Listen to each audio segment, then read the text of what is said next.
টেপিকে আর মাধবী মাসিকে এই বাড়ি থেকে তাড়িয়ে দিয়েছি। জানো তুমি ওরা কি করেছে? ওর মেয়ে আমার সোয়েটারটাকে চুরি করে তারপর গায়ে দিয়েছিল। আমি ওই সোয়েটারটাকে কেড়ে নিয়েছি, তারপরে ওদেরকে বাড়ি থেকে তাড়িয়ে দিয়েছি। এত বড় সাহস, আমার সোয়েটার চুরি করেছে? কি? ওর মেয়েকে তুই চোর বদনাম দিয়ে ওদেরকে তুই তাড়িয়ে দিয়েছিস বাড়ি থেকে? এটা তুই কি করেছিস পিয়া? ওই সোয়েটারটা আমি ওকে দিয়েছিলাম, ও ঠান্ডাতে কষ্ট পাচ্ছিল বলে। তুই তো সোয়েটারটা পরিস না বল। আর তোর তো আগের বছর 10-12টা সোয়েটার তোলা আছে আলমারিতে, ওগুলো কি হবে?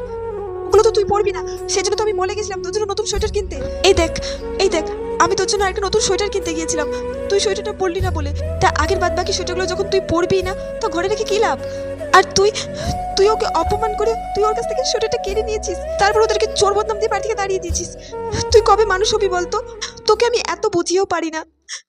এবার আমি কি করব? ম্যাডাম আবার আসতে হলো। আরে মাধবী তুই? আসলে ম্যাডাম মেয়েটা অন্যটা ফেলে রেখে গেছিল। টেপি, তুই আমাকে ক্ষমা করে দিস প্লিজ।